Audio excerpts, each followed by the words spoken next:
YS Rajasekhara Reddy, Chandrababu Naidu టైంలో రాజకీయం వేరు, ఇప్పుడు రాజకీయం వేరు.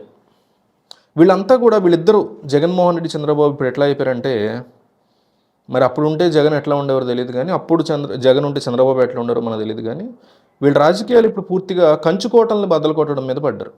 అంటే పులివెందల ఫస్ట్ పంచుకోట కింద కన్సిడర్ చేసుకోవచ్చు వైసీపీకి, రాజశేఖర రెడ్డి నుంచి కాబట్టి.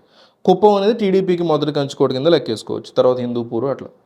సో ఈ కంచుకోటల్ని బద్దలు కొట్టడం ద్వారా ఆ పార్టీల యొక్క అస్థిరతని దెబ్బతీయడం అనే ఒక బిగ్ ప్రోగ్రామ్కి ఇద్దరు కూడా లేవనెత్తుకున్నారు. 2014లో చంద్రబాబు నాయుడు గెలిచినప్పుడు పులివెందులను టార్గెట్ చేయడం కానీ, జగన్ గెలిచిన తర్వాత కుప్పం టార్గెట్ చేయడం కానీ ఇదే టార్గెట్గా నడుస్తుంది.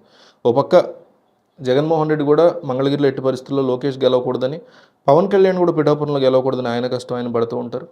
అట్లాగే విజయసాయిరెడ్డి గెలవకూడదు మొన్న నెల్లూరులో అని చంద్రబాబు నాయుడు ఆయన కష్టాలు ఆయన పడుతూ ఉంటారు. సో వీళ్ళకి ప్రజల మీద ఫోకస్ కంటే అవతల ప్రత్యర్థి ఉండకూడదు, ప్రజలకు ఆప్షన్ ఉండకూడదు. రాజకీయాల్లో వైసీపీ బాగాలేకపోతే టీడీపీకి, టీడీపీ లేకపోతే వైసీపీకి, లేకపోతే రేపు ఇంకోడెవడ వస్తే వాడికి ఓటేసే అవకాశం ఉండకూడదు. ఏమైనా సరే నువ్వే దిక్కురా దేవుడా అనుకుంటూ ఉన్న చంద్రబాబునైనా ఉన్న జగన్మోహన్ రెడ్డిని మనం దండం పెట్టుకుని ఓట్లు వేసుకోవాలి తప్ప ఇంకో ఆప్షన్ మనకు ఉండకూడదు బేసిక్గా. అది వీళ్ళ మెంటాలిటీ. అంటే ఒక ఎంత దారుణమైన భయానకమైనటువంటి మెంటాలిటీ చూడండి ఇవి. సరే, అయితే పులివెందలలో బీటెక్ రవి ఎప్పటి నుంచో కూడా జగన్మోహన్ రెడ్డి మీద పోటీ కోసం ప్రయత్నాలు చేస్తున్నారు, ఆయన మీద ఆధిపత్యం కోసం ప్రయత్నాలు చేస్తున్నారు. అంతకుముందు ఉండేటువంటి వేరే వ్యక్తి కూడా ఇప్పుడు రీసెంట్గా వైసీపీలోకి వచ్చేసారు పులివెందుల్లో. ఇక దస్తగిరి అనేటువంటి ఒక కొత్త శత్రువు ఏర్పడ్డారు జగన్కి పులివెందుల్లో. సరే, ఈ ఎన్నికల్లో పులివెందుల్లో జగన్ మెజారిటీ తగ్గించాలని వీళ్ళందరూ కష్టపడడం, కుప్పంలో చంద్రబాబు నాయుడు మెజారిటీ తగ్గించాలనేసి పెద్దిరెడ్డి కష్టపడడం, అక్కడ భరత్ అనే వ్యక్తికి ఎమ్మెల్సీ ఇవ్వడం, ఇవన్నీ మనం చూస్తున్నాం. అయితే ఆయన ఎమ్మెల్సీ ఇచ్చారు.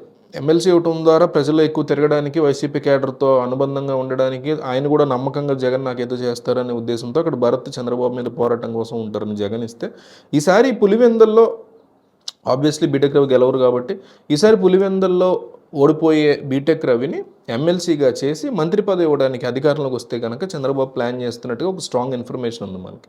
తద్వారా పులివెందుల్ని కూడా బాగా వీక్ చేయాలి, నా కుప్పని టార్గెట్ చేసాడు కదా నేను కూడా పులివెందుని టార్గెట్ చేస్తాను. అంతే, వీళ్ళు చేయగలిగింది ఏమన్నా ఉందా అంటే ఈ కక్షపూరిత రాజకీయాలు, పగలు ప్రతీకారాలు ఒకళ్ళు అధికారంలోకి వచ్చారు. ఇప్పుడు జగన్మోహన్ రెడ్డి మొన్న వచ్చారు, చంద్రబాబు రెడ్డి జైలుకి పంపించారు.